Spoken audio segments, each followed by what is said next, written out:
What's up, guys, and welcome back to Gladiatorstribe, and I'm super excited to be back with another pretty special video because I went to the ATP and WTA 1000 events in Madrid, not as a hitting partner, not as a spectator, but as Daniil Medvedev's guest. Yeah, you heard that right.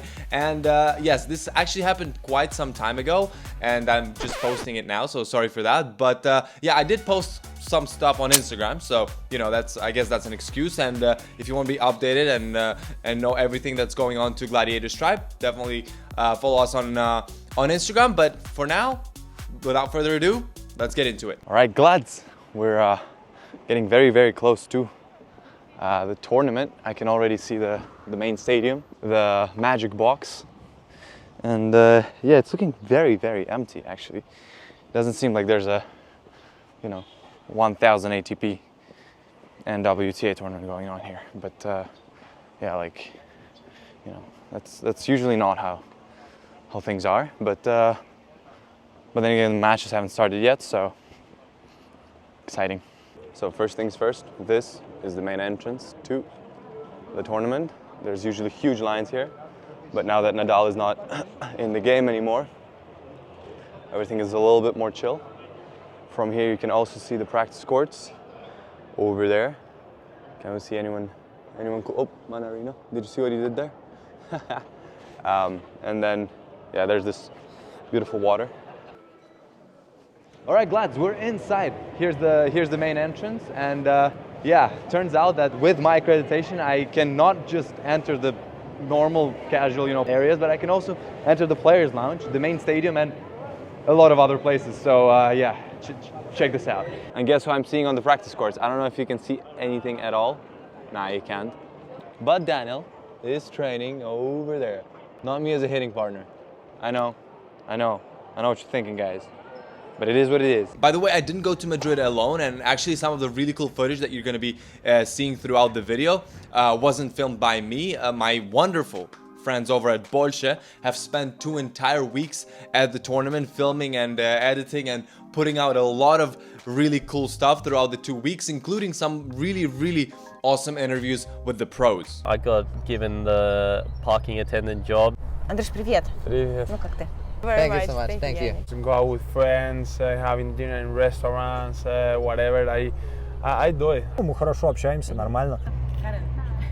They make some of the best tennis content on YouTube, and actually just recently my friend Sofia, with whom we went to Madrid with, did a really in-depth interview with Karin Khachanov where they discuss pretty much everything his career and life related. It's filmed in a really cool way, kind of like the behind the scenes of his life, and done super professionally, and it actually has English subtitles, so I definitely recommend you check it out. But for now, back to the tournament. I of course had to visit the official store of the manufacturer of my favorite tennis shoe, LACOSTE, but finding out the price of the skirt that I wanted to buy as a gift and the price of my favorite shoe, and that you can buy it 35% cheaper at the Tennis Warehouse website, I decided to get them there. And by the way, we also have an exclusive discount code down in the description below, so yeah, definitely check it out if you want to buy anything tennis related, especially those Lacoste shoes that I definitely recommend.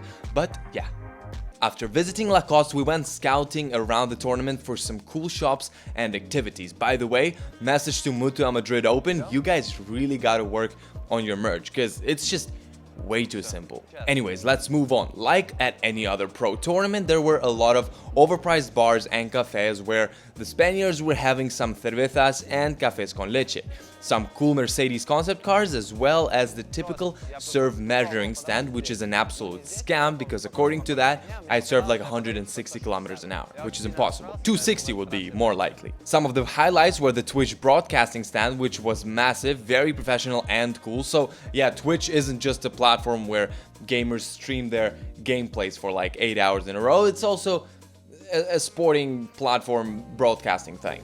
I had to also, of course, visit my friends from HAD. They have a pretty big shop here, but then it was time to play some tennis. Okay, not actually. This was an orange stand that would tell you which player you looked like based on your technique. After doing the registration, it asked me to lift my dominant hand and then do a few strokes. I tried to imitate Nadal as much as I could, and after performing a forehand, a backhand, and a serve, guess which player I looked like.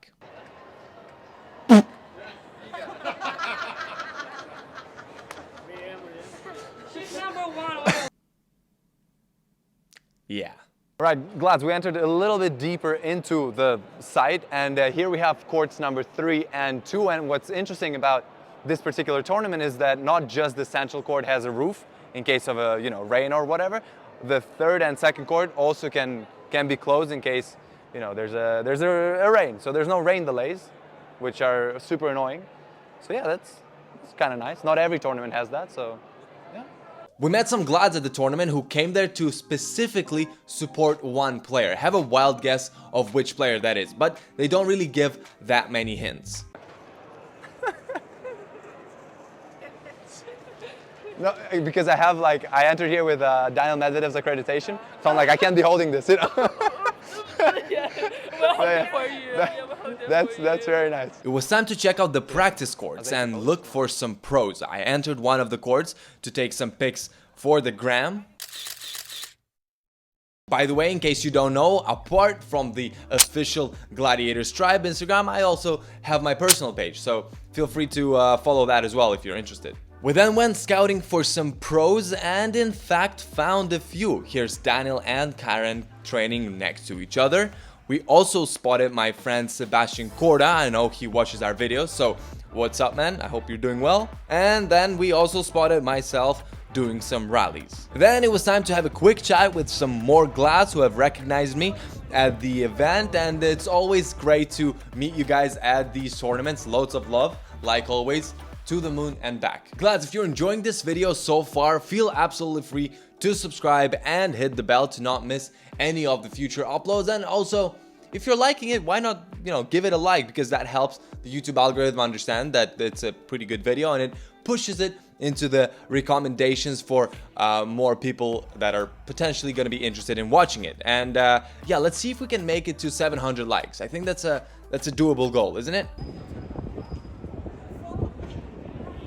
With my accreditation, I could also eat at the player's restaurant, but I wasn't sure if that money for the meal was going to be discounted from Daniel's prize money. So yeah, there's not going to be a player's restaurant review. But as far as I know, as long as the player is still in the draw, the food is on the tournament. But as soon as they lose, they kind of have to pay for it, or it's like discounted from their prize money. But I still didn't want to risk it. So Glaads, that was the players' lounge. I mean, didn't want to record too much inside because, I don't want to disturb the players or anything. Daniel was there. Didn't come up to him because he was eating, so didn't want to disturb. But yeah, I mean, so far, I'm really loving the tournament. Yeah, it's wonderful. And look at this. What is this? Magnifique. Daniel wasn't playing on that day, but Andre was facing Alcaraz, which was one hell of a match that I got to watch.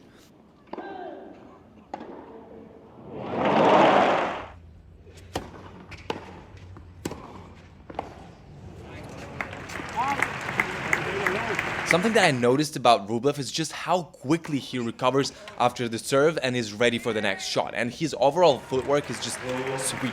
I know that he spent a lot of time working on the footwork, and now it's looking pretty good. Oh, here's something you usually don't get to see. Alcaraz losing it a little bit.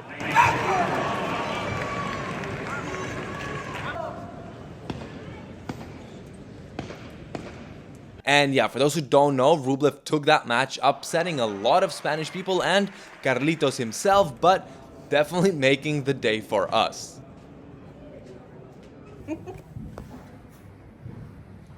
By the way, the biggest Rublev fan, Sonia, showed the photo of you with all the Andre props, and this was his reaction. Anyway, spoiler alert, Andre took the title.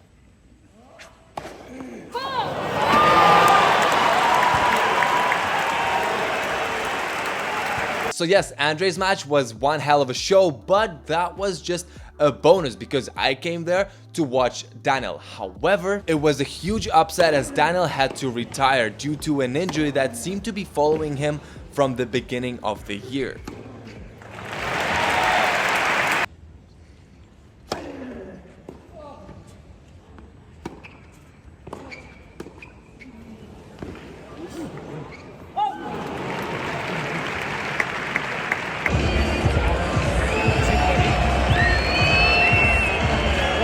Dania, I'm sorry, but I have to ask this. How are you feeling? What happened? And when did you start feeling the pain? Yeah, I felt it at 2-1. He served and volleyed, and I don't know if it was a return or a drop shot, but when I ran for the drop shot, I couldn't accelerate properly, and the leg, when you pull the muscle, you can't really tell if it's a spasm or if it's a cramp, and both can be, you know, because of the cold weather, and until you do the test, you can't know for sure. And then my brain wasn't really allowing me to do the proper movements. The leg wasn't working properly. And then after the set, I thought, okay, I need to do a sprint just to check if it hurts or not. And it was hurting a lot as soon as I accelerated. And so I thought, what's the point of continuing like that? I still don't know what it is. So I guess we'll see, and I'm hoping for the best. I don't know how bad it is. It can be something not really serious or a little bit slightly serious. Hopefully it's nothing big, and we'll see. We really hope so as well. Recover, and we hope to see you back soon. So there you have it, Glaads. There's gonna be more tournament reviews further on in the future because now I know how things work. But yes, for now, I really hope that you've enjoyed this episode of Gladiators Tribe. Don't forget to subscribe, hit the bell, and I will see you in the next one. Bye-bye.